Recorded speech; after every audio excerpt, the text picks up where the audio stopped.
Dans le cadre du plan Alliance Emploi-Environnement du gouvernement wallon, l'Agence de stimulation économique a reçu pour mission d'informer, de sensibiliser et de former les jeunes et les enseignants à l'esprit d'entreprendre et au développement durable.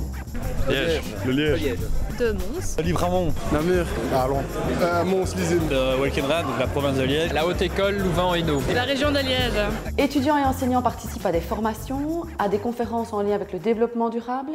Les jeunes ont également la possibilité de répondre à des problématiques industrielles en proposant des solutions. Ils sont véritablement en lien avec le monde professionnel. Ils participent également à des visites de chantier ou encore des visites d'entreprise où ils ont l'occasion de rencontrer des professionnels. L'ASE s'est entourée d'une série d'opérateurs actifs dans le domaine de l'esprit d'entreprendre et du développement durable, qu'il s'agisse de clusters, d'ASBL, de centres de compétences ou encore de centres européens d'entreprise et d'innovation. Cela fait plusieurs années que l'Agence de stimulation économique nous demande de travailler spécifiquement l'esprit d'entreprendre. Nous avons donc profité de notre savoir-faire en la matière pour axer plus particulièrement le sujet sur le développement durable, en permettant à des étudiants, aujourd'hui, de visiter un certain nombre de réalisations concrètes. Bienvenue à la géothermie. Bonjour. Grâce à l'ASE, nous avons pu venir ici dans la province du Hainaut. C'est tout à fait une sensibilisation, une nouvelle approche à montrer la réalité et la bonne conception qu'ils vont pouvoir utiliser dans leur vie professionnelle. Pour les étudiants, je pense qu'ils verront peut-être au moins concrètement, plutôt que voir ça dans un livre ou sur une photo, c'est l'occasion de poser des questions et de voir en vrai. C'est une nouvelle technique, donc oui, c'est intéressant. À l'école, c'est beaucoup de théorie. On a besoin aussi de concrétiser un peu tout ça, donc ça peut être la bonne occasion. Ça nous apporte beaucoup, comme on est étudiant en architecture, voir les bâtiments passifs et les nouvelles technologies, par exemple en paille, etc. C'est important pour. Je pense qu'on en aura besoin plus tard pour travailler avec ces technologies-là. Cette initiative de l'ASE est fort intéressante pour justement sensibiliser les jeunes qui seront amenés à soit prescrire, soit construire dans l'optique du développement durable. Je trouve l'initiative d'ASE très intéressante parce qu'à travers la visite de mon chantier, il est possible de sensibiliser une masse de jeunes. On peut les sensibiliser à travers les nouveaux matériaux, les matériaux naturels, à des circuits courts, une économie locale et finalement un boulot qui vient apporter des vraies réponses sur la durée, sur le long terme, sur des enjeux qui sont de plus en plus préoccupants.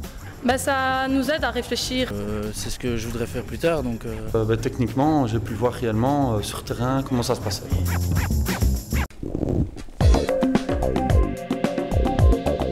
Le projet l'Innovation Camp comporte, je dirais, deux dimensions très importantes. C'est l'interdisciplinarité, puisque les jeunes qui nous ont rejoints ici sont des jeunes qui viennent d'horizons différents et on les a mis dans des groupes interdisciplinaires. Et la deuxième notion très importante, c'est de travailler sur des cas réels, donc des cas qui ont été soumis par des entreprises. Donc ici, 4 entreprises ont accepté de participer à ce projet et de venir soumettre à des jeunes des challenges auxquels ils sont confrontés aujourd'hui en lien avec le développement durable. Donc hier, on a défini sur quel projet on travaillait et on a déjà établi notre idée.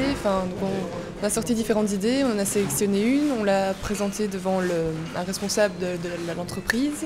Et donc aujourd'hui, on doit essentiellement travailler sur la présentation, donc faire un PowerPoint.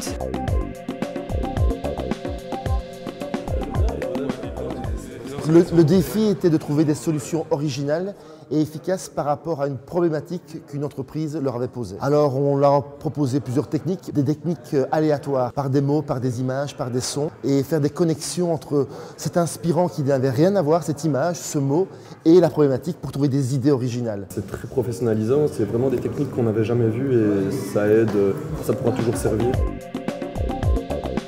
Ici, on est dans l'étape terminale qui consiste à développer leur idée suffisamment pour pouvoir la présenter et convaincre des personnes de l'intérêt de leur solution. Je suis étudiante en technico-commercial à l'ELO. Et donc on les aide à améliorer et à perfectionner leur présentation pour que leur projet soit entre guillemets vendu le mieux possible aux personnes qui vont venir les écouter. Donc, ici on vient de réaliser notre deuxième essai pour la présentation et donc on fait notre présentation finale tout à l'heure devant le jury. Je trouvais que c'était vraiment une belle initiative. Je suis impressionné de voir ce que chaque groupe a pu réaliser, créer, innover dans les systèmes en ayant un aperçu très très vague de la problématique au départ. Ils ont très bien cerné le problème. On avait vraiment l'impression d'être dans un cadre comme si on travaillait en fait. Ce qui est très intéressant, c'est d'être en contact avec des jeunes qui seront demain les acteurs dans la société, qui devront par rapport à nos solutions faire des choix, qui devront voir comment aller vers plus de construction durable. Ils peuvent aussi comprendre plus comment ça peut se passer dans une société, quelles sont les problématiques auxquelles on est confronté, et chercher des solutions avec l'appui de coachs qui font un très bon travail pour les aider à être créatifs, etc. Et ils se rendent compte, je pense, aussi de ce qu'ils ont pu dire, que la créativité est très importante et dans les sociétés plus tard aussi, qu'ils entreprennent tout seuls ou à l'intérieur d'une société. À l'automne 2012, l'Agence de stimulation économique organisera un colloque qui clôturera l'opération. L'objectif est à la fois de rendre visibles toutes les opérations de formation, de sensibilisation, d'information qui auront été menées tout au long de l'année. L'objectif est par ailleurs de faire se rencontrer le monde de l'entreprise et le monde de l'enseignement en lien avec le développement durable.